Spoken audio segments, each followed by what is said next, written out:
ही अंडा करी बघून तोंडाला पाणी सुटलं ना? आणि खरंच दिसायला जेवढी टेस्टी दिसते ना, तेवढीच खायला पण एकदम फ्लेवरफुल आणि परफेक्ट आहे. तर ही कशी बनवायची त्यासाठी हा व्हिडिओ शेवटपर्यंत बघा. एकदम सोपी आणि झटपट रेसिपी आहे. सगळ्यात पहिलं ग्रेव्ही किंवा वाटण बनवायचे. त्यासाठी उभा पातळ चिरलेला कांदा आणि खोबरं घेतलं आहे. हे दोन्ही गोल्डन ब्राऊन होईपर्यंत परतून घ्यायचं. सुकं किंवा ओलं खोबरं कोणतंही घेऊ शकता तुम्ही. सुकं खोबरं नव्हतं म्हणून मी ओलं घेतलं आहे. हे गोल्डन ब्राऊन झाल्यानंतर उभा पातळ चिरलेला टोमॅटो घातला आहे आणि मीठ टाकलं आहे. आणि एक टिप लक्षात ठेवायची, काही पण बनवताना टोमॅटो घातला की सोबत मीठ घालायचं, म्हणजे टोमॅटो लवकर परतला जातो. आता याच्यामध्ये लसूण पाकळ्या आणि आल्याचे तुकडे घातलेत. सोबत पांढरे तीळ आणि धने पण घातलेत. याच्याऐवजी तुम्ही धना पावडर घातलीत तरी चालेल आणि कोथिंबीर घातली आहे. हे सगळं वाटण चांगलं भाजून थंड करायचं आणि मिक्सरला वाटून घ्यायचं. तुम्ही फोडणीमध्ये आलं लसूण पेस्ट वापरली तरीही चालेल, पण हे असं दोन्ही वाटणामध्ये घातलं की जास्त टेस्टी बनतं. आता उकडलेली अंडी घ्यायची. मी 2 भाग करून घेतलेत, त्याचे उभं कट केलं आहे. अंडी तेलामध्ये फ्राय करून घ्यायची.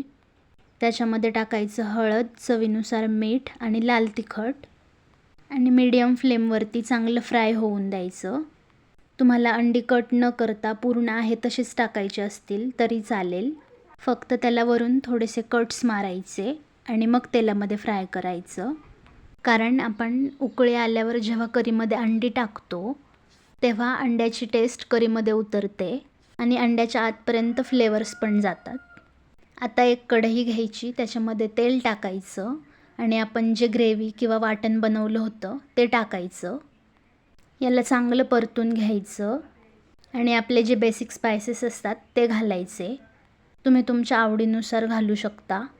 मी इथे हळद, लाल तिखट, घरगुती मसाला, घरी बनवलेलाच कांदा लसूण मसाला आणि थोडासा चिकन मसाला घातला आहे. तुम्ही तुमच्या आवडीचे कोणतेही मसाले वापरा आणि हे चांगलं तेल सुटेपर्यंत परतून घ्यायचं. नंतर त्याच्यामध्ये गरम पाणी घालायचं. तुम्हाला जशी कन्सिस्टन्सी पाहिजे असेल त्यानुसार तुम्ही पाणी कमी जास्त करू शकता. त्याला उकळी आली की त्याच्यामध्ये फ्राय केलेली अंडी घालायची आणि अंडी टाकल्यानंतर परत चांगलं उकळून घ्यायचं. चवीनुसार मीठ टाकायचं. मीठ टाकताना काळजीपूर्वक टाकायचं, कारण आपण ग्रेव्हीमध्ये आणि अंडी फ्राय करताना पण मीठ टाकलं होतं. शेवटी वरून बारीक चिरलेली कोथिंबीर घालायची आणि आपली अंडा करी तयार आहे. रेसिपी ट्राय करा आणि कमेंटमध्ये सांगा कशी वाटली. आणि लाईक, शेअर, सबस्क्राईब करायला विसरू नका.